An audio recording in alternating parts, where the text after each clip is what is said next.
Les amis, bonsoir, bonsoir, soyez les bienvenus. Merci Oriane pour ton accueil, merci au groupe Évoque, merci au Nolinski de nous accueillir. Et surtout, merci cher maître Roland Pérez pour ta venue, merci d'avoir accepté cette invitation. Je sais que tu as un emploi du temps très chargé jusqu'à ce matin, mais merci en tout cas d'être là parmi nous. Je voudrais, nous accueillons Maître Roland Pérez à l'occasion de la sortie de son deuxième livre autobiographique, Ma mère, Dieu et Litsi. Son premier livre était sorti, Ma mère, Dieu et Sylvie Vartan. Mais avant de discuter sur le livre, j'aimerais réfléchir avec vous et avec toi, Roland, sur quelques réflexions philosophiques sur la justice. Réflexion philosophique sur la justice parce qu'aujourd'hui, c'est vrai que plus que jamais, nous nous posons des questions sur la justice. Nous nous posons des questions et nous avons parfois tendance à douter de la justice. Alors peut-être, Roland, une toute première question très simple. Comment aujourd'hui ne plus douter ou ne pas douter de la justice ? D'abord, bonsoir à tous. Je suis ravi d'être avec vous et de vous rencontrer à l'occasion de cette rencontre justement organisée par mon ami Monsieur Leclerc. Alors, je crois que le doute fait partie de la justice. Le doute fait partie de la justice. D'ailleurs, on le dit, on le répète, dans des affaires très sensibles, des affaires pénales. On dit que le doute profite à l'une des personnes et notamment à celui qui est mis en accusation. Ça veut dire que le doute habite les juges et c'est ce doute qui fait que la balance de la justice peut pencher vers l'un ou l'autre des deux côtés, des parties. Et ce doute habite les avocats, habite les magistrats, habite également ceux qui font la loi, les députés, les sénateurs, ceux qu'on a élus pour fabriquer les lois, ceux qui les rédigent.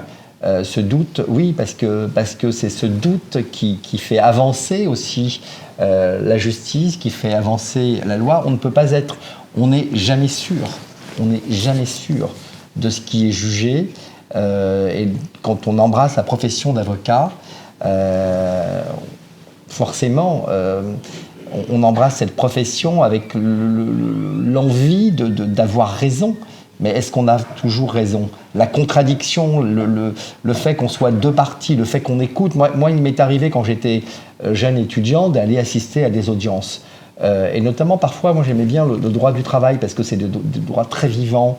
Ce sont des magistrats qui ne sont pas des magistrats qui ont fait l'école de la magistrature.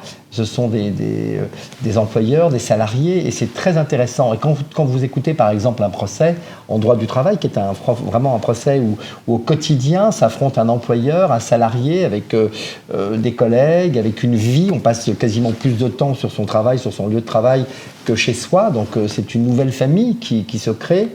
Eh bien, il m'est arrivé, quand j'écoute le demandeur, de me dire « Ah oui, quand même, le malheureux, ah oui, ce qui lui est arrivé, ah oui, c'est vraiment... » J'étais étudiant et j'avais cette vision comme ça, j'avais cette monovision du demandeur en me disant « Mais oui, il a forcément raison, c'est lui. » Et puis quand j'écoute l'avocat de l'employeur, je me dis « Ah ouais, quand même, hein, ce qu'il a fait, c'est pas bien. Ah oui, alors, quand même, là, oui, il a poussé le bouchon un peu loin. Ah oui, non, mais... » Et là, je me suis dit, c'est extrêmement compliqué de juger. Alors, il y a la loi, il y a le droit, il y a des textes, il y a des contrats, il y a des documents qui ont... Mais même malgré tout ça, il y a le droit, il y a l'équité, il y a des fois des choses qui sont juridiquement qui devraient faire pencher la balance vers l'un ou vers l'autre parce que le droit veut ça, a prévu ça, et pourtant l'équité, la moralité, votre cœur vous conduirait ailleurs. Eh bien, c'est tout ça, la justice, c'est tout ça, le droit, et c'est pour cela que le doute doit toujours nous habiter dans tout, et je pense que on peut croire en la justice, mais on peut croire aussi à cet impondérable qu'est le doute. Alors, on peut croire en la justice et peut-être est-ce plus facile peut-être de croire en l'injustice. En tout cas, nous vivons des injustices. Roland, est-ce que existe-t-il des lois injustes ? Et de ce fait, peut-on désobéir à une loi que l'on jugerait injuste ? Il faut désobéir à des lois injustes. Alors, elles peuvent être injustes pour vous, mais elle ne l'est pas pour le plus grand, pas pour le plus grand nombre. C'est la difficulté, c'est qu'on ne fait pas la loi pour une personne. On l'a fait pour le plus grand nombre. On l'a fait pour le bien du plus grand nombre. Et puis c'est très subjectif, l'appréciation de son comportement au regard de la loi. Il y a des choses qui nous paraissent très injustes. Aujourd'hui, les textes municipaux font que Paris est quasiment infréquentable en voiture. Tous les Parisiens qui sont en voiture trouvent ça très injuste. Ouais. Moi qui circule en vélo, je trouve ça plutôt finalement pas mal. Tout ça pour vous dire que oui, la loi, elle est faite... Alors, pour le plus grand nombre, pour des biens publics comme l'écologie, comme il peut y avoir un tas de raisons qui fait qu'on est obligé de prendre ce type de loi, ce type de texte, et pourtant, à votre niveau personnel, à votre niveau, vous pouvez estimer que c'est extrêmement injuste. Alors vous avez le droit de la désobéir. Quand je dis vous avez le droit, vous prenez le risque effectivement de vous faire sanctionner, mais c'est un risque à assumer parfois. Quand on se gare mal, on prend des contraventions, on risque de voir sa voiture enlevée. C'est un risque qu'on assume les uns et les autres. Mais oui, il faut quand même qu'on soit actif. Il ne faut pas accepter la loi. On l'a vu dans les moments les plus terribles que l'Europe a connus et la France a connus. Ces lois vichistes qui ont obligé les Juifs à porter des étoiles jaunes et fait en sorte que ces Juifs soient sortis quasiment de leur humanité. C'était pourtant des lois. Et beaucoup, et les justes, les Français, les justes qu'on appelait les justes, qui ont sauvé, qui ont résisté et qui ont pris sous leur coupe ces gens qu'on désignait sous l'étoile jaune de Juifs, eh bien, ça a été un courage sans nom, mais ils ont défié la loi. Donc, ça veut dire que oui, il faut savoir défier la loi. Il faut aussi que votre cœur, votre moralité, votre humanité puisse parler parfois dans des situations terribles. Il y a des États totalitaires où on doit défier la loi, et on le sait, on l'entend tous les jours. Donc après, dans une démocratie, c'est un peu plus difficile, parce que la loi est censée régir pour le bien du plus grand nombre, mais il peut arriver qu'on parle de l'euthanasie aujourd'hui, par exemple. J'écoutais Lynn Renaud qui disait qu'elle voulait choisir sa mort, et elle, aujourd'hui, c'est quelqu'un de médiatique, donc elle profite de l'oreille qu'elle a du président pour pouvoir l'exprimer. Beaucoup n'arrivent pas à l'exprimer, et beaucoup vivent aujourd'hui enfermés dans leur corps, dans des maladies de Charcot et autres qui sont terribles, et qui demandent à ce que oui, ils veulent choisir leur mort, et la loi aujourd'hui est telle qu'ils ne peuvent pas le faire. Donc ça veut dire qu'ils sont obligés de contourner ces lois en partant ailleurs, en se faisant aider différemment, en demandant à des proches de le faire, au risque de les voir condamnés. Et lorsqu'ils arrivent, ces proches, devant la justice, eh bien, au regard de la loi et au regard de l'histoire de leur vie, l'histoire de leurs proches, eh bien, souvent, on les relaxe. Donc ça veut dire que oui, on peut savoir, il faut savoir défier la loi, parce que la loi, comme je le disais tout à l'heure, on reprenait le doute, la loi peut se tromper. Mais en fait, il n'y a pas de loi sans droit. On parle souvent du droit du plus fort. Que signifie cette expression, le droit du plus fort ? Y aurait-il finalement une hiérarchie entre les forts et les faibles ? Et je reprends Thomas Hobbes dans le Léviathan qui parle des forts et des faibles. Maître Roland, y a-t-il un droit du plus fort ? Dans notre système judiciaire européen, il peut y avoir un droit du plus fort. C'est le droit de celui qui a les moyens de pouvoir faire appel à la justice, a les moyens financiers. Un avocat coûte de l'argent, parce qu'un avocat, comme un médecin, comme un enseignant, comme toute profession, doit pouvoir être assumé financièrement. Donc évidemment, cela coûte de l'argent, et je l'ai vu, moi, dans tous les petits litiges de la vie quotidienne, parfois, un dépôt de garantie qui n'est pas restitué à un locataire, un litige de voisinage, un litige quotidien, on va hésiter par 2 fois avant d'entamer une action quand toute négociation n'est plus possible, quand toute démarche amiable n'est plus possible. Et à partir de là, on s'aperçoit que le plus fort va avoir les moyens de se payer un avocat et va pouvoir rester en justice parce qu'on se dit qu'il y a les frais. Alors on peut le faire aussi soi-même, on n'a pas forcément la connaissance, on a besoin d'être conseillé, d'être accompagné. Oui, la justice, on le voit, parfois, elle sert les plus forts, elle sert ceux qui ont les moyens d'être le mieux accompagnés possible, avec les meilleurs avocats, les meilleurs spécialistes, le meilleur accès au droit et à la justice. Tout le monde, on dit que tout le monde peut saisir le tribunal, c'est vrai, mais quand vous arrivez seul, vous aviez avant les tribunaux d'instance, aujourd'hui c'est des tribunaux de proximité au tribunal judiciaire, vous voyez une foule, moi quand j'ai commencé ce métier, je voyais une foule de gens qui venaient se défendre seuls, et je voyais le magistrat qui haussait les yeux au ciel en se disant ça va durer 20 heures, donnez-moi votre dossier, donnez-moi vos pièces, qui en regardera. Et puis l'autre, l'avocat qui arrive et qui tout d'un coup représente le propriétaire, représente l'établissement financier, représente, là ça va beaucoup plus vite, c'est beaucoup mieux exprimé, le dossier est prêt. Alors évidemment les magistrats ont tendance parfois à regarder le dossier qui est propre, bien fait, et que le dossier qui est mal... Donc oui, il y a une justice à deux vitesses, il faut le reconnaître. Mais alors finalement, s'il y a une justice à deux vitesses, la justice, cette belle institution qui est là pour... je dirais, rendre les citoyens égaux, ne crée-t-elle pas des inégalités et de ce fait de l'injustice ?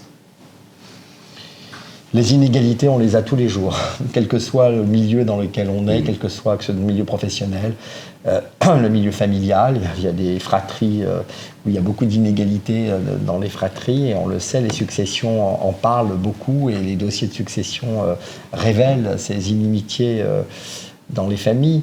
Donc les inégalités, oui, elles nous accompagnent dans la vie, c'est parfois une force d'avoir cette inégalité. On n'est pas dans un monde parfait, on n'est pas dans un monde de bisounours, c'est évident. On doit préparer nos enfants à l'adaptation, on doit s'adapter à l'imperfection du monde, on doit s'adapter à l'inégalité, on doit les combattre. Et notre système démocratique veut combattre les inégalités, et ils le font. Il y a un accès, par exemple, pour revenir au droit, il y a un accès au droit à tous, il y a des maisons des droits, il y a des avocats gratuits, il y a des consultations gratuites, il y a des sites internet aujourd'hui qui répondent à vos questions. Vous avez ChatGPT qui vous posez une question aujourd'hui avec l'intelligence artificielle qui vous répond, bien ou mal, qui le sait, mais en tout cas ça existe. Donc il y a un vrai accès du droit.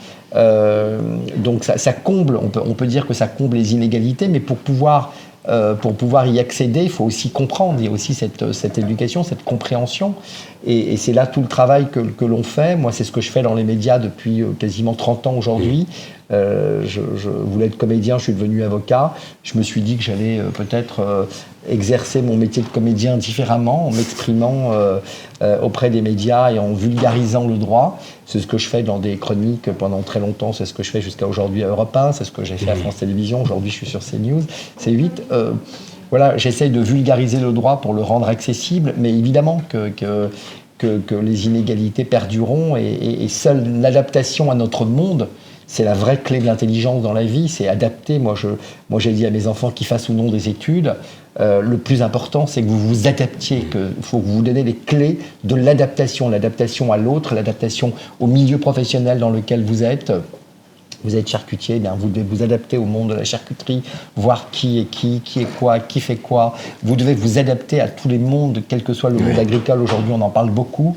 Eh bien, c'est l'adaptation. Si on arrive à s'adapter dans quelques milieux que l'on rencontre, qu'on traverse, dans lequel on s'insère, un tant soit peu, c'est la vraie clé de l'intelligence et de la vérité, je pense. Mais les citoyens que nous sommes, parfois, pour se faire entendre, on recourt donc à des manifestations, et parfois des manifestations violentes. Maître Roland, existe-t-il une violence légitime ?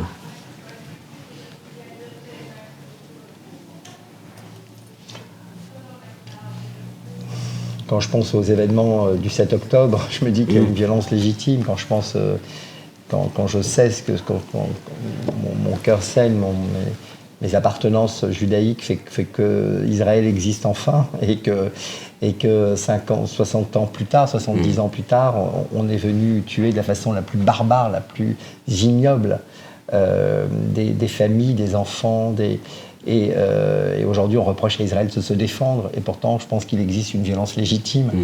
Donc là, je vous dirais, dans des faits de guerre, oui. Après, dans des manifestations, je pense que c'est très important, bien sûr, que le droit à manifester, c'est un droit essentiel. Le droit de se regrouper, le droit de contester, le droit de s'exprimer, la liberté d'expression, c'est une liberté fondamentale, primordiale. Donc, après, la violence...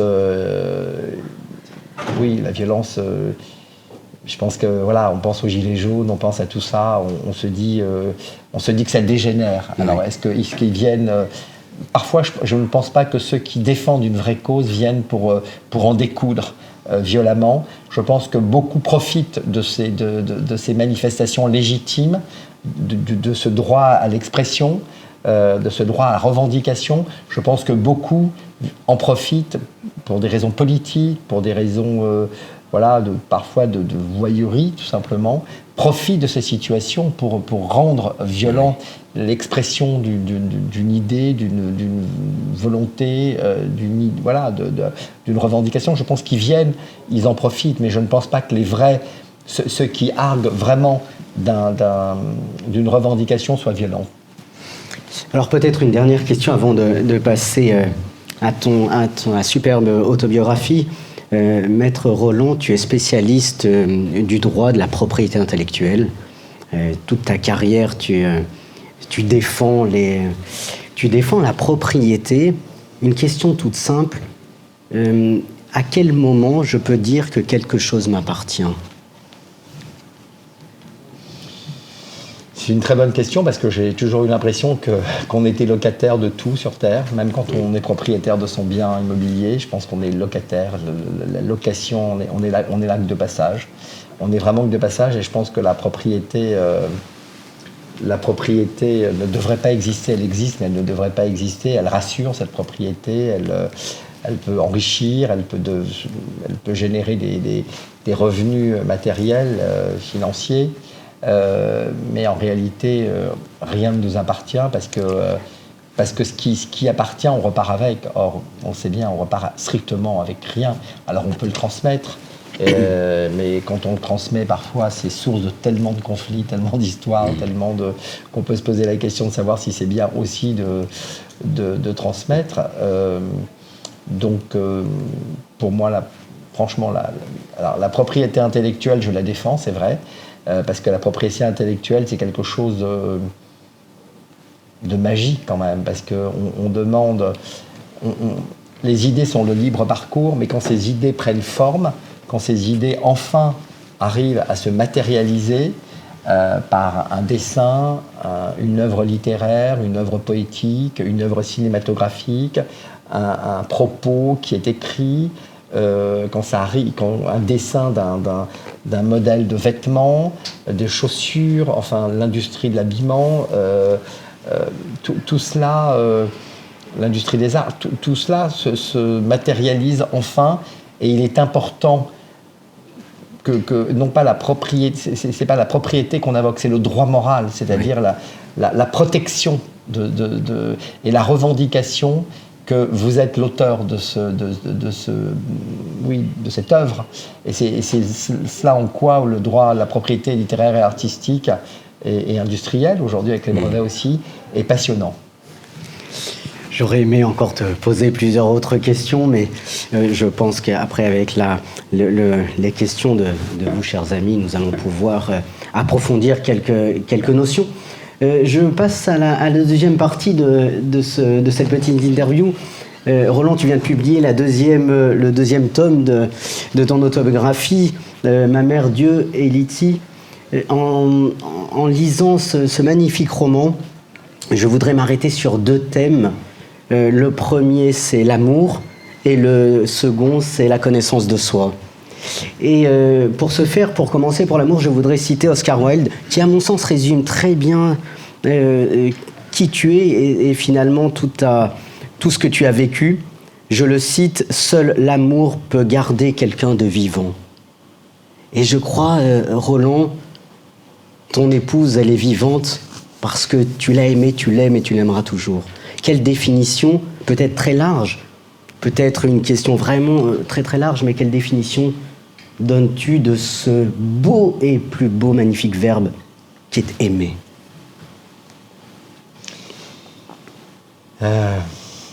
C'est une très très vaste question, puisqu'elle me renvoie effectivement à ma propre histoire. En fait, quand les gens partent très tôt dans la vie de quelqu'un, ça peut être une maman, ça peut être donc un proche, un parent, un frère, un ami, votre femme. Quand ils partent très tôt, ma femme avait 43 ans quand elle est partie, on a 3 enfants ensemble. Quand on part très tôt, on a tendance, c'est vrai, à idéaliser la personne qui est partie. Quand vous divorcez, vous faites votre deuil de cette séparation, en tout cas c'est ce qu'on vous dit, mais le deuil de quelqu'un qui est parti jeune, de façon toujours injuste, c'est toujours très injuste quand on part jeune et qu'on a une vie devant soi et qu'on a construit quelque chose, c'est toujours très injuste. Et donc, évidemment, j'ai idéalisé probablement l'amour que j'avais vécu avec mon épouse, les conditions très romanesques dans lesquelles on s'est connus. Et donc j'ai l'impression que c'est mon seul et grand amour. Peut-être que si on avait continué ensemble, peut-être qu'on se serait séparés, peut-être que la vie nous aurait séparés, et que peut-être j'aurais rencontré effectivement quelqu'un d'autre avec qui j'aurais pensé que finalement cette seconde partie de ma vie, c'était cet amour-là. Mais comme elle est partie trop tôt, je la fantasme, peut-être que je fantasme l'idéal de cet amour que j'ai eu, que j'ai vécu. Et je n'ai retenu que les merveilleuses choses. Alors évidemment mes 3 enfants, mais pas que ça. Et ce roman n'est pas juste l'histoire d'un amour perdu. C'était l'histoire c'était la suite au départ du premier roman où ma femme faisait déjà partie de l'histoire autobiographique. Mais rien n'arrive jamais par hasard. C'est-à-dire que j'ai vécu une enfance insensée dans un premier livre que j'ai raconté. Ma mère Dieu et Sylvie Vartan, vraiment une histoire insensée où le petit garçon que j'étais ne pouvait pas marcher. Je suis né avec un pied beau. Le pied beau, je suis né en 63, le pied beau était pas très connu. Il n'est pas mieux aujourd'hui parce que je reçois beaucoup de témoignages où on me dit que beaucoup de pieds beaux aujourd'hui ont encore du mal à trouver le bon traitement.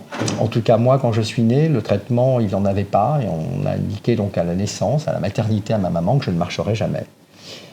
C'est mal connaître les mères juives qui ne vivent pas dans la réalité. Et cette mère juive, quand on lui a dit « votre fils a un pied beau », elle s'est tournée vers son mari, mon père, et elle lui a dit « je ne comprends pas, et l'autre, il n'est pas beau ?» Et à partir de là, commence cette histoire dingue, où après avoir rencontré moult médecins, les médecins vont tous lui dire qu'il faut m'appareiller, il faut porter des chaussures très spéciales, il faut que je ne pourrais marcher qu'en boitant, avec une déformation totale de mon corps. Et donc ma mère repartait en n'écoutant toujours pas ses médecins et en refusant de m'appareiller. Les années ont passé. Je crapahutais dans un HLM bigarré du 13e arrondissement avec mes 5 frères et sœurs. J'étais le 6e. Et je marchais, je me déplaçais à 4 pattes. Et puis l'assistante sociale est venue se mêler de tout ça. À l'époque, pour toucher les allocations familiales dans les familles précaires, il fallait vérifier, contrôler comment les familles élevaient ces enfants. Et donc, voyant que je n'allais pas à l'école, l'assistante sociale se venait de plus en plus pressante en disant « on va enlever votre enfant, on va le mettre dans une famille d'accueil ». Autant dire que pour ma mère, c'était impossible à entendre. Elle essayait de gaver l'assistante sociale de gâteaux au miel pour essayer de gagner du temps. Et puis elle s'est tournée vers Dieu, d'où le titre, ma mère Dieu. Elle s'est tournée vers Dieu, elle était fille de rabbin, et elle dit que Dieu seul pouvait l'aider. Elle a commencé à transformer notre maison en sanctuaire de prière, avec des bougies partout, au risque de mettre le feu chez nous. Et un beau jour, une carte postale va atterrir sur notre paillasson, et sur cette carte postale, le nom de ce qu'on croit être un médecin. En tout cas, ça vient du Maroc. C'est un oncle qui vit encore au Maroc. Mes parents étaient originaires du Maroc. Et mon oncle écrit que petite fille a eu exactement le même cas que moi. Elle a été traitée en France. Et on lui donne le nom de ce qu'on croit être un médecin. Donc ma mère est déjà en train de faire Singing in the Rain. Elle pense que le miracle s'est produit. Elle annonce à tout le monde que son fils va marcher. J'ai 5 ans et demi. Et lorsqu'on se produit, lorsqu'on vient chez celui qu'on croit être un médecin, dans un immeuble du 17e arrondissement, au 5e étage, sans ascenseur. Ma mère me portait, j'étais déjà, vous voyez, je mesure 1m87, j'étais déjà un enfant assez lourd. Lorsqu'on arrive au 5e étage de cet appartement, celle qui nous ouvre, une dame très austère, très surprise de voir ma mère. Ma mère lui dit qu'elle veut voir monsieur docteur Vergepoche, c'est celui qui était indiqué sur la carte postale. Et là, on découvre qu'il n'y a pas de docteur Vergepoche, que c'est monsieur Vergepoche, et que ce monsieur est mort 6 mois auparavant. Donc là, c'est évidemment l'anéantissement total de l'espoir d'une mère qui se dit que c'est fini, que cette personne était sa dernière chance. C'était sans compter, encore avec une autre chance, c'est que la femme du rebouteux était celle qui avait assisté, puisque c'était un rebouteux, avait assisté son mari pendant 30 ans. Et donc elle a décidé d'appliquer le traitement que l'on faisait aux enfants qu'on lui emmenait, mais qui venaient quasiment très jeunes. Moi, j'arrivais à 5 ans et demi. Elle a décidé de tenter le traitement de la dernière chance sur moi. Un traitement très lourd, fait d'attelles, de corsets, avec c'était très compliqué. Les voisines de l'immeuble s'y sont tous mises avec ma maman, parce que ma mère était le chef de tribu de toutes les voisines du 13e arrondissement, avenue de la Porte de Choisy, et toutes ces femmes s'y sont mises pour essayer de comprendre comment aller passer les ételles, comment mettre ce corset, et puis on n'y arrivait pas. Et il a fallu trouver un dérivatif. Et ce dérivatif, aussi fou, loufoque qu'on puisse l'imaginer, c'est Madame Vergepoche qui l'a trouvé. Sylvie Vartan était de toutes les télévisions à l'époque, on est dans les années 70. Elle est de toutes les télévisions, on ne peut pas allumer une télévision sans tomber sur Sylvie Vartan. Et là, Madame Vergepoche dit « Sylvie Vartan fait partie du traitement, madame ». Et là, ma mère dit « Comment ?» Elle lui dit « Il va falloir que vous accapariez l'attention de votre enfant sur Sylvie Vartan. La télévision, les magazines, tout ce qui sort, les disques, tout ce qui sort sur Sylvie Vartan, il faut l'accaparer, il faut qu'il ait une fixation. » Et donc, le traitement a marché. J'ai appris à lire et à écrire aux grandes dames de l'assistante sociale avec les chansons de Sylvie Vartan. On connaissait la méthode syllabique, on ne connaissait pas la méthode Vartan. Et j'ai 7 ans, j'ai pu tenir debout. Et pour vous la faire très courte, parce que dans le livre, il se passe beaucoup de choses, 30 ans plus tard, non, 25 ans plus tard, oui, 30 ans plus tard peut-être, oui, Sylvie Vartan va venir frapper à ma porte. Elle ne me connaît pas, je ne la connais pas, enfin je connais ce que je sais de tout ce qu'elle a, de toute sa carrière, et par le plus grand des hasards, elle va me demander de devenir son avocat. Je vais donc devenir l'avocat de cette chanteuse, sans lui révéler un traître mot de cette histoire folle. J'avais l'impression que c'était liaison fatale si je lui disais que j'avais appris à lire et à écrire et que j'allais faire bouillir son chien dans sa bouilloire. Donc je me suis dit, il ne faut surtout pas que je lui dise ça. Donc je ne lui dis pas. Ma mère ne comprenait pas pourquoi je ne le disais pas, parce que Sylvie est devenue très familière, elle venait à des fêtes de famille. Donc ma mère l'approchait, et quand elle l'approchait, je lui disais, maman, tu lui dis un mot, tu sors de cette pièce. Mais qu'est-ce qu'on lui a fait à cette femme? On lui a fait que du bien. Je ne comprends pas pourquoi je ne dois pas lui dire. Je lui dis, maman, elle ne va pas comprendre, c'est pas entendable. S'il te plaît, ne lui dis pas. Et donc, elle a passé son temps à ne jamais lui dire.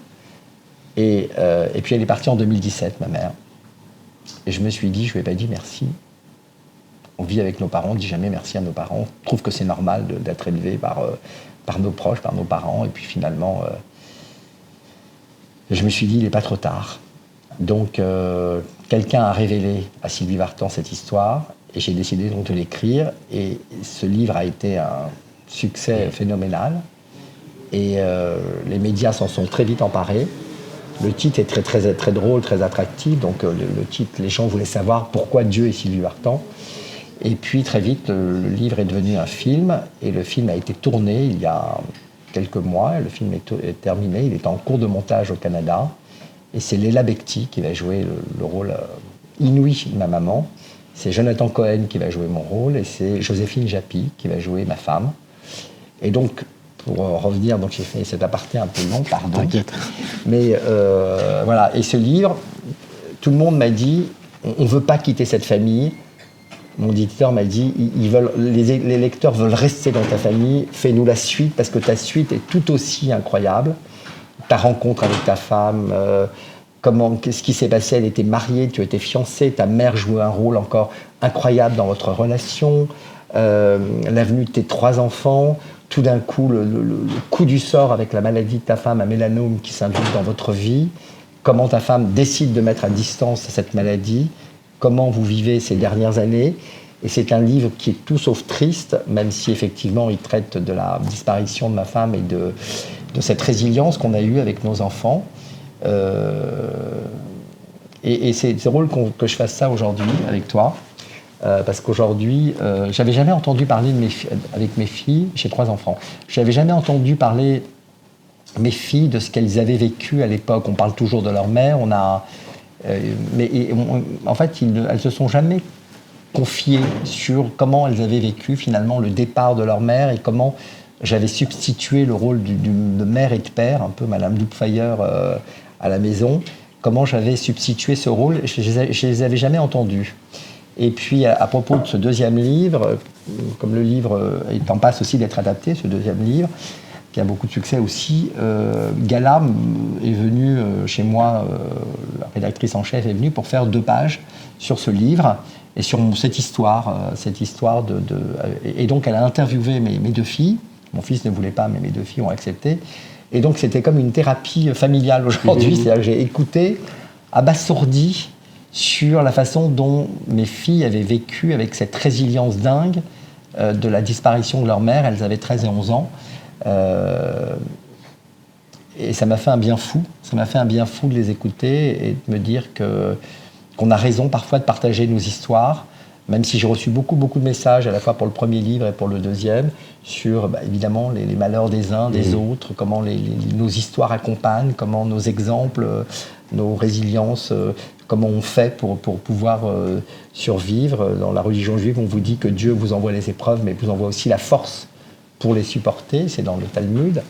Et parfois, je me suis dit, oui, c'est vrai, on ne se pose pas de questions, parfois la force nous vient. Il y a des gens qui, pour un rien, sont dépressifs à souhait, et on ne les juge pas, on ne les blâme pas, parce que c'est difficile, c'est terrible. Et puis il y en a qui ont toujours la joie chevillée au corps, et moi je dois dire que chaque jour, quelles que soient les difficultés qu'on a pu rencontrer, on n'a le monopole ni du bonheur ni du malheur, mais chaque fois que quelque chose m'est arrivé, je me dis que, évidemment, ça arrive comme ça arrive à tout le monde, de se faire renverser en vélo, hélas, de perdre son téléphone, il y a des choses, il y a des degrés dans tous les malheurs que l'on peut avoir. Et j'ai toujours relativisé en me disant, voilà, c'est comme ça, il faut l'accepter, mais il faut passer déjà à autre chose, et il faut continuer. Et c'est ce qui s'est passé. J'étais heureux d'entendre mes filles me dire qu'elles avaient, que finalement, oui, que cette joie de vivre que j'avais les avait portées et accompagnées, et qui font qu'elles sont ce qu'elles sont aujourd'hui. Merci pour cet émouvant témoignage. Les amis, je vous invite vraiment à lire les 2 tomes. C'est magnifique, très émouvant. Moi, j'ai pleuré. Je ne cache pas que j'ai pleuré. J'étais très ému. Et Roland, tu as répondu finalement à la question que la seconde question sur la connaissance de soi, mais ça tombe très bien parce que nous allons passer la parole à vous, chers amis. Voilà, n'hésitez pas à poser des questions parce que nous sommes avec Roland d'une authenticité magnifique. Merci, vraiment, Roland, merci beaucoup. Alors, on va faire passer le... C'est toujours difficile de prendre la parole le premier, hein. Mais il faut se lancer.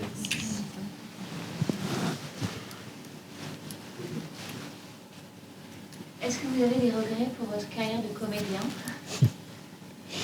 Alors, j'ai toujours tendance à dire qu'on n'a pas assez d'une vie dans une vie. Et j'ai eu la chance déjà, franchement, de faire incroyablement plein de choses. C'est-à-dire que j'ai, dans la première histoire, ma mère qui ne doutait de rien m'avait inscrit à l'école des enfants du spectacle. Et cette école, qui est une école gratuite, qui existe toujours, était dédiée notamment aux enfants qui étaient artistes, qui jouaient dans des films, qui faisaient de la danse, qui chantaient. Et j'ai passé 10 ans de ma vie dans cette école. Donc j'ai déjà rempli, j'ai joué dans des films. J'étais dans un des premiers films de Richard Boringer où je jouais son petit frère, qui avait eu le prix à Venise, qui s'appelait L'Italien des Roses. J'ai joué au théâtre avec Claude Rich Théâtre de Paris, la Comédie Française, dans Attali. Donc j'ai déjà eu une chance, pendant 10 ans de ma vie, j'ai été rempli déjà de cela. Et après, j'aurais pu peut-être continuer, je ne sais pas si j'en avais vraiment le talent. Quand on est enfant, on a beaucoup de talent, mais quand on mûrit, quand on devient adulte, on n'a pas forcément le talent. Moi, j'avais vu avec mes yeux d'enfant tous ces gens, à l'époque c'était à la SFP, qui venaient avec il y avait pas, on n'envoyait pas les books photos comme on le fait de façon numérique, ils venaient avec leur book photo.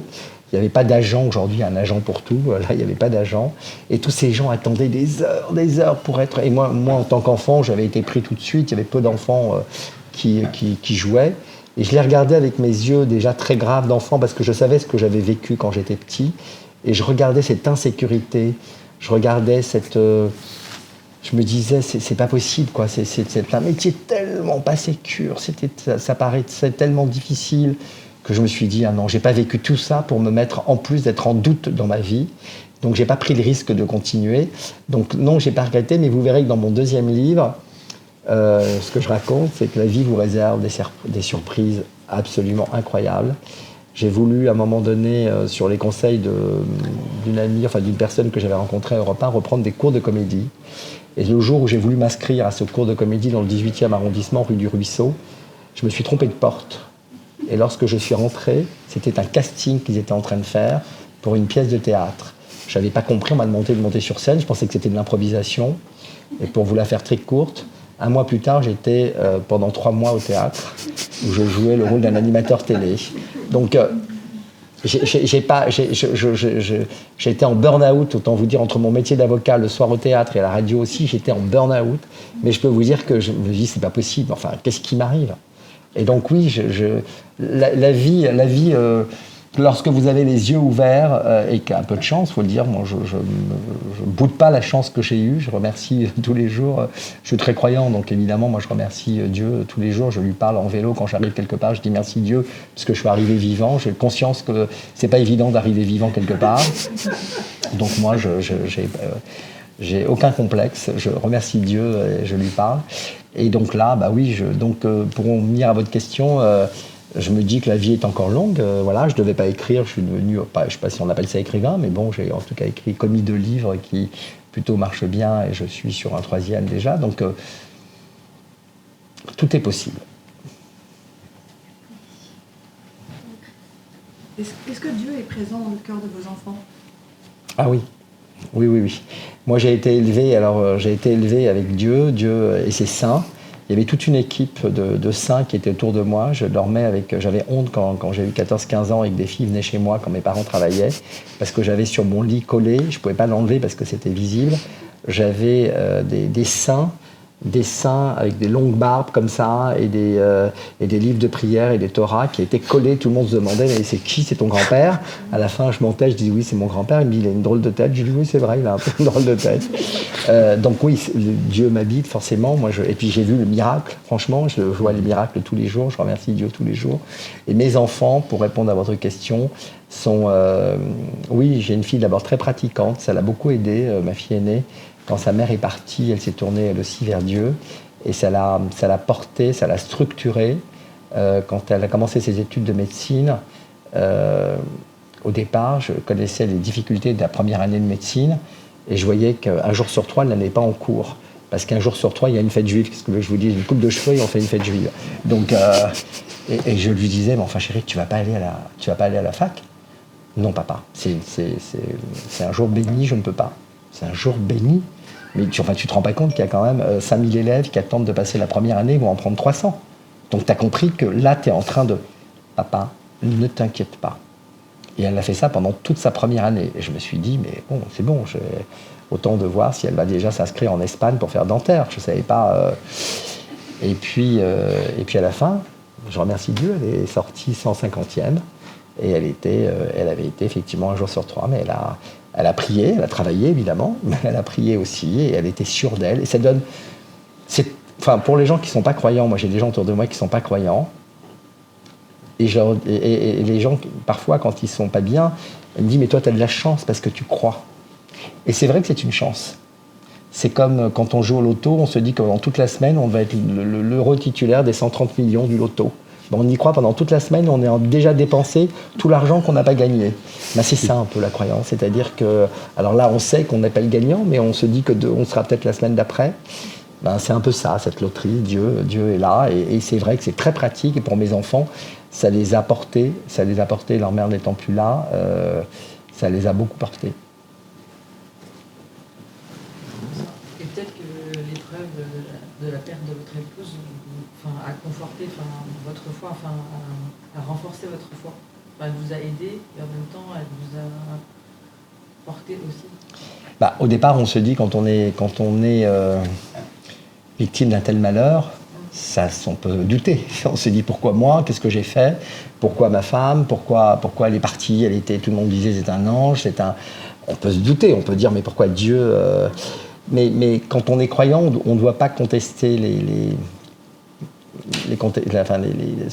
si on est croyant, on se dit que ce qui a été décidé par Dieu, on ne doit pas. Mais vous voyez bien que dans les Juifs, vous avez des Juifs ashkénazes, des Juifs séfarades. Les Juifs séfarades sont toujours très heureux à partager les fêtes, et les Juifs ashkénazes, on les sent toujours un peu plus réservés, ceux d'Europe de l'Est, un peu plus stressés, un peu plus angoissés. On en rigole beaucoup dans les communautés entre les ashkénazes et les séfarades.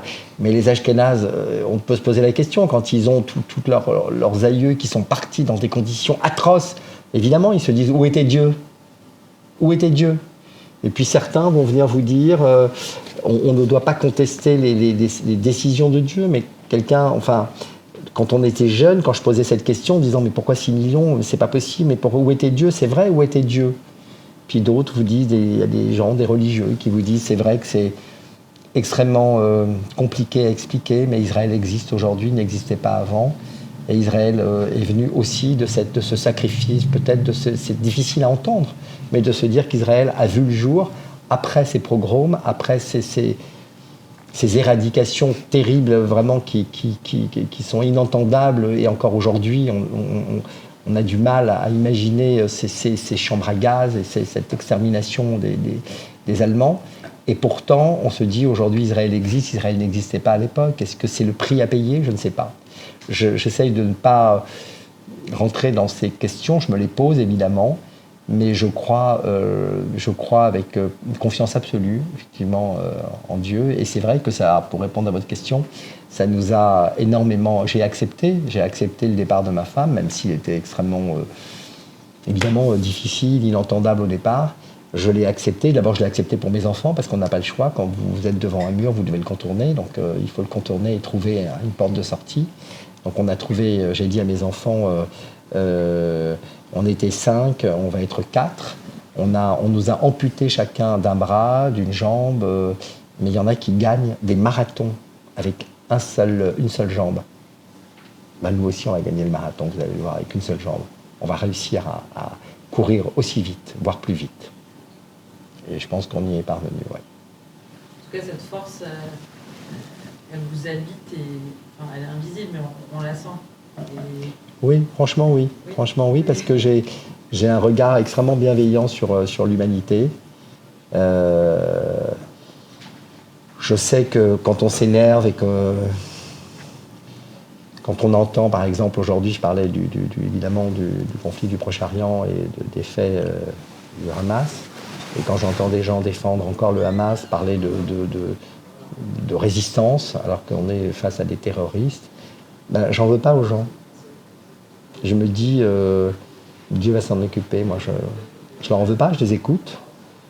Évidemment, je ne suis pas d'accord. Je peux exprimer ma conviction profonde, et je la fais de mon point de vue. Vous savez, j'ai beaucoup de tolérance, c'est Léla Bekti qui joue le rôle d'une mère juive. Et elle le jouait pendant les événements du 7 octobre. Et donc, on s'est beaucoup vus. Et un jour, je suis arrivé sur le plateau et je l'ai vue totalement défaite. Et je lui ai dit, t'as pas l'air d'aller, ça n'a pas l'air bien. Et elle me dit, je ne pensais pas qu'elle allait me parler de ça. Mais elle me dit, avec ce qui vient de se passer, comment tu veux que je sois bien ? Elle dit, ce qui vient de se passer là-bas en Israël, c'est... Et elle me dit, j'ai honte, je suis musulmane, j'ai honte. Bah, je lui dis, tu ne dois pas porter toi le fardeau de terroriste. Les musulmans n'ont pas à porter c'est comme nous, les Français, enfin, les citoyens, on porte pas le fardeau des délinquants ou des voilà, on essaie de faire en sorte de régler les problèmes. Mais et elle me dit non. Alors au départ, on a cette discussion et puis après ça évolue. Elle me parle quand même des Palestiniens et puis après elle me dit oui mais quand même les Palestiniens vivent dans des conditions. Je lui dis mais tu as raison, on peut tout entendre, mais tu n'as jamais été là-bas, tu ne sais pas comment ça se passe. Tu ne sais pas ce qui se passe en Israël, tu ne sais pas comment les Palestiniens vivent en Israël et comment ils vivent à Gaza. Donc elle me dit oui, c'est vrai. Et on a beaucoup, beaucoup discuté. Il y a des choses qu'elle me disait sur lesquelles j'étais pas d'accord, franchement pas d'accord. Des choses que je pouvais lui dire qu'elle ne pouvait pas entendre parce que son cœur de musulmane, évidemment, était solidaire de... Mais jamais, enfin, il n'y a jamais eu c'est quelqu'un que j'aime infiniment, que je respecte infiniment. C'est une fille qui a une sensibilité extraordinaire, une comédienne hors pair, franchement. J'espère que vous verrez le film parce qu'elle est inouïe. Elle joue une femme de 30 ans à 85 ans, donc franchement, elle est inouïe. Et oui, et Dieu me permet d'être extrêmement tolérant. Parce que je crois qu'il faut l'être dans notre... Et moi, quand on me dit, mais oui, mais quand même, elle parle d'apartheid, je lui dis alors, elle est musulmane, elle a raison de parler de son peuple, elle a raison de parler des gens qui vivent aussi en Palestine et qui peuvent vivre peut-être... moi, je ne parle pas des terroristes, je parle, oui, il y a les peuples, donc il faut entendre. Je ne dis pas qu'elle a raison, parce que je ne sais pas qui a raison, il faudrait être sur place, et les spécialistes eux-mêmes ne s'accordent pas, mais j'entends. En fait, ce qui est intéressant, pour votre parcours, c'est donc votre attachement à ce qui n'est pas palpable et en même temps votre profession qui est de décrypter, décortiquer les textes de loi et de les défendre. Et donc, c'est peut-être cette complémentarité. Ah bah oui, c'est sûr. Comment on l'interprète. Oui, non, mais c'est sûr. Vous savez, moi, quand j'ai passé l'examen d'entrée à l'école d'avocat, ma mère m'a fourgué dans la poche une photo d'un saint qui s'appelle Baba Salé, ce fameux saint que j'avais sur la photo de mon... Et je lui ai dit, mais qu'est-ce que tu fais avec... Tu la mettras sur ta poche de veste. Je lui ai dit, maman, enfin, tu plaisantes, qu'est-ce que je vais faire avec une photo d'un saint pendant que je passe mon examen? Chérie, tu vas voir. Il va te sauver. Je lui ai dit, me sauver? Bon. Je voulais pas tergiverser, j'ai mis cette photo à l'intérieur de ma poche, là où on met les lunettes, et je l'ai laissée, je suis parti. Et puis j'arrive dans le jury, et là, composé d'un magistrat, d'un avocat et d'un professeur de droit. Et je vois le professeur de droit, et je me dis, putain, ce professeur de droit que j'avais en première année, une teigne. Je ne pouvais pas me l'avoir. Je me dis, oh, je tombe sur elle, c'est pas grave. Et je fais, donc on avait un truc à plaider, je plaide. Ça se passe, je pense, assez bien, c'est quelque chose que je maîtrisais. Et là, c'est la prof de droit qui prend les rênes du truc, et c'était une question juridique, et elle me dit, avec une bouche un peu qui tordait comme ça, pour que vraiment je me plante, elle me dit « Parlez-moi de l'adoption ». Je me dis « Putain, l'adoption ». Alors, je dis quoi, l'adoption des lois, des règlements, l'adoption des enfants. Donc je pose la question, je lui dis « L'adoption des enfants, l'adoption des lois et des règlements, c'est vous qui savez ». Je me dis, c'est pas vrai, c'est vous qui savez. C'est-à-dire que je fais l'un, elle va me dire que c'est l'autre. Bon, mais comme elle avait dû l'écrire précisément parce que c'est un jury de 3 personnes, tout d'un coup, j'ai une espèce de panique qui s'empare de moi. Je touche la photo. Non, mais je me dis, jamais j'aurais pensé toucher la photo d'un rabbin ou d'un saint pendant un examen. Franchement, hein, je touche comme ça la photo et je dis, oh, je vous en prie, bah, ça allait dans ma tête, aidez-moi, je sais. Et là, je la regarde et je lui dis, je vais donc vous parler d'adoption des enfants. Il y a l'adoption simple, l'adoption plénière. Et là, elle me dit, vous avez de la chance. Alors, bien sûr qu'on peut interpréter, j'avais une chance sur 2 pour me planter. On peut penser que, voilà, rien n'est... Mais je suis rentré. Ma mère, elle me dit, alors, il t'a aidé?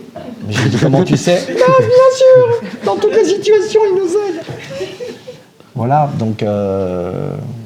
D'ailleurs, j'ai pas remis la photo de Baba Salé à ma fille quand elle a passé le concours de médecine. J'aurais peut-être dû le faire aussi. J'y ai pas pensé.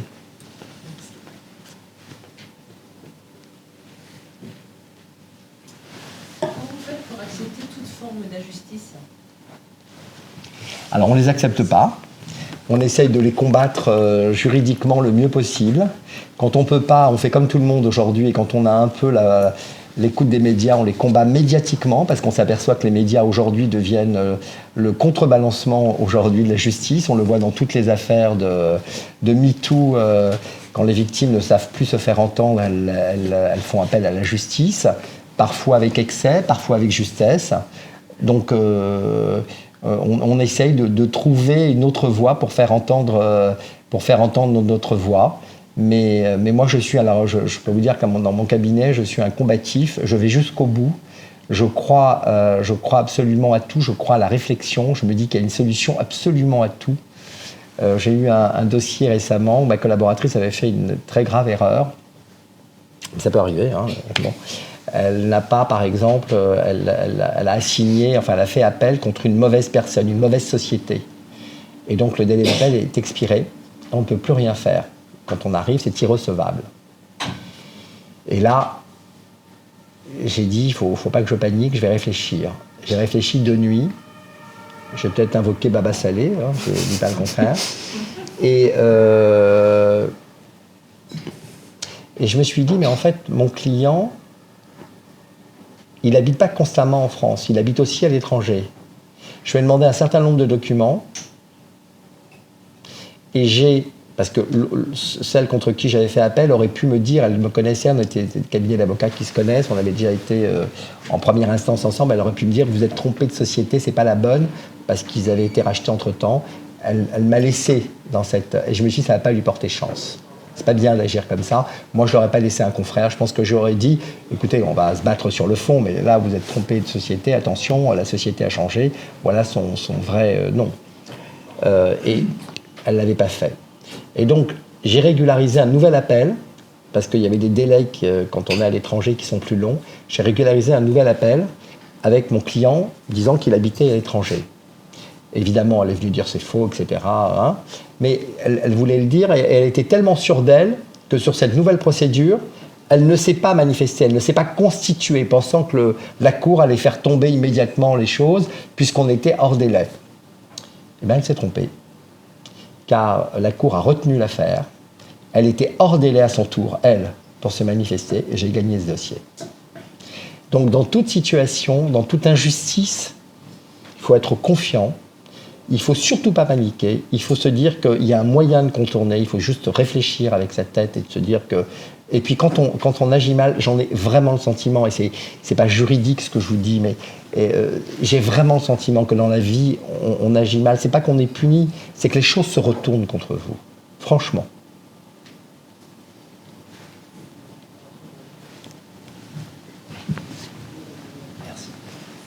Bonsoir Maître, merci Bonsoir. pour cet émouvant témoignage et tout ce que vous avez transmis.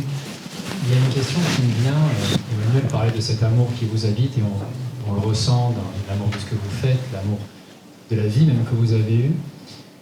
Il y a une question qui me vient tout de suite, c'est quelque chose dont on va parler, c'est le pardon. Vous parliez de tout ce que vous avez traversé, du conflit israélo-palestinien.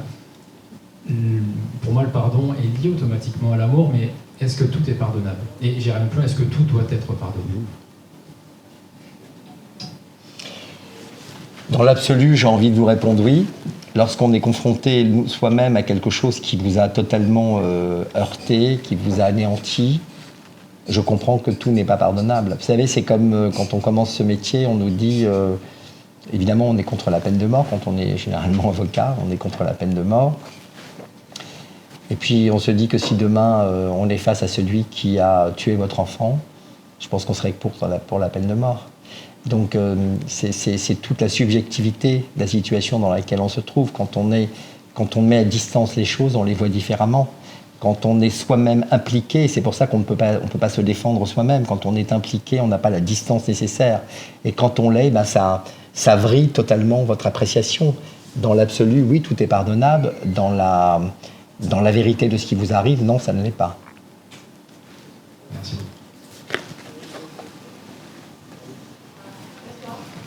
Merci. Merci pour... Vous avez une dernière question? Non? Il y a peut-être une dernière question.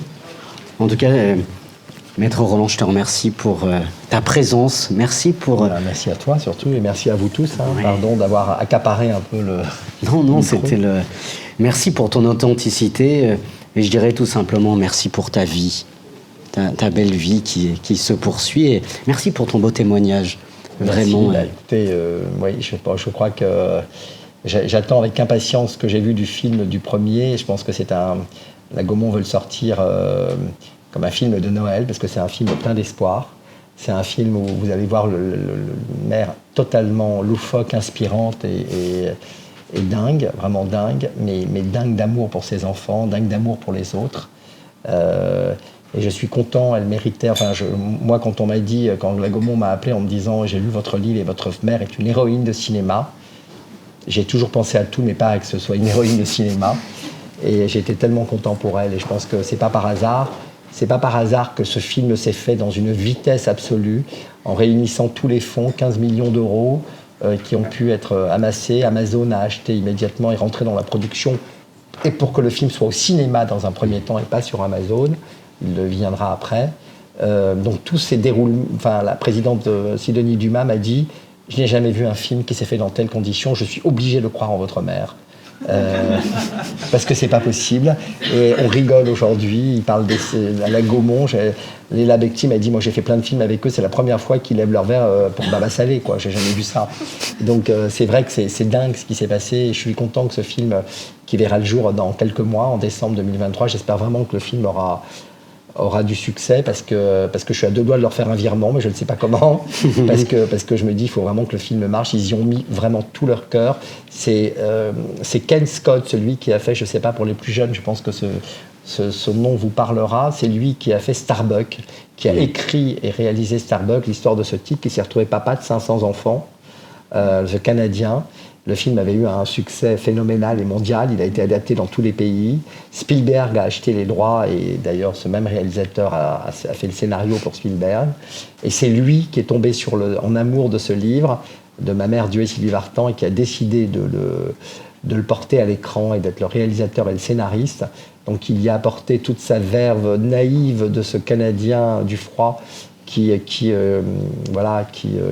lui-même papa de 3 filles. Ça a été extrêmement touchant. Sylvie Vartan joue son propre rôle.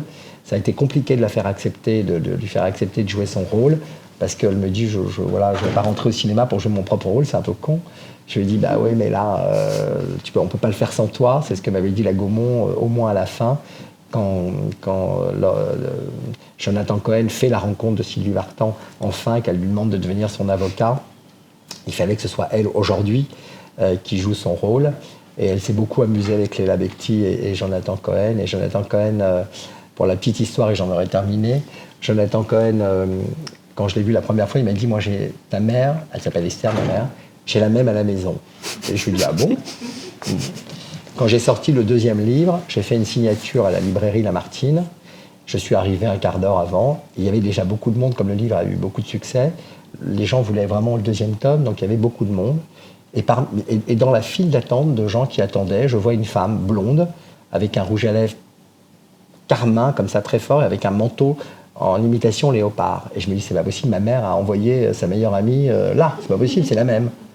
Et bon, je ne dis rien, simplement en passant, je lui dis, madame, vous avez un très joli manteau. Et je me dis, elle doit me prendre pour un fou, je sais pas pourquoi je parle de son manteau, mais c'est pas grave. Et moi, dans ma tête, je me dis, c'est un signe de ma mère. Bon, voilà, je vois les